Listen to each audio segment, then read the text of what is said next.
know, speaking on the topic of suicide, just a few days ago, I'm not sure if you've heard about Adrien Broner.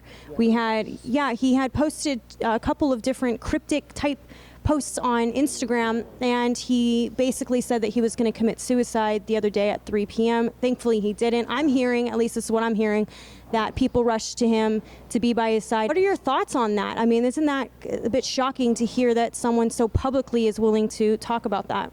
Yeah, and I feel two ways about it, honestly. I feel like if you're going to do that, then do that. You don't even have to bring the world in that type of business. We'll find you and, mourn over you or whatever. But then I have another side. If you're going to do that, like, why are you going to do that, man? How many 4 or 5-time world champion, you're Adrien Broner. I'm not in his shoes, so I can't make too much of a judgment. But it's like, I know people personally in the worst horrible situations, living situations, family situations, and they wouldn't even dare take that route. They'd rather go another route. But once again, they're not Adrien Broner. He's dealing with some issues. I pray for him and his family and all the guys over there in Ohio. I appreciate them sticking with him, his family and everything.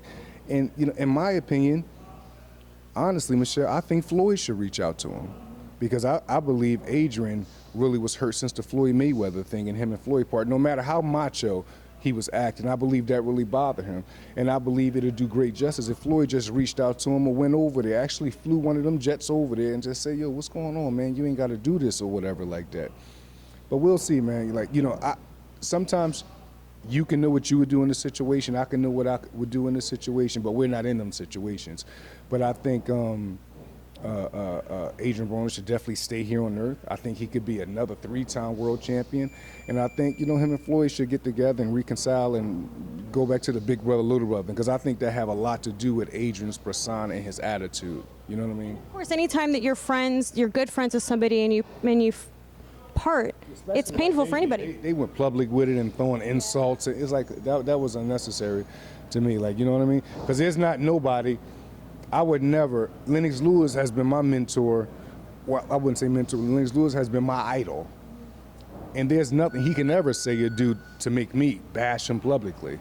I'm just not cut from that cloth. Anybody that I've ever looked up to, I ain't saying nothing about him negative. But if I have an issue with him, I'm gonna go to him like a man and say, yo, what's going on, man? But these guys nowadays, everything is so public. People don't have too much honor no more. People don't have no secrecy. Like, if you got a problem with your best friend, the world ain't got to know about that. The world didn't have to know about him and Floyd issues. They chose. It's almost like, I don't know if these guys is friends or brothers or not just them two. I'm saying in general, is this all perception but not reality? Because I think we living in a time of perception and not reality. You know what I mean? So I just wish Adrien Broner the best, but I want him to get well and get help. I do hope for the best for him as well as Tyson Fury. Hey Fight fans, it's Michelle Joy Phelps, and if you haven't already subscribed to my YouTube channel, make sure you go ahead and do so by clicking this little icon right here, or else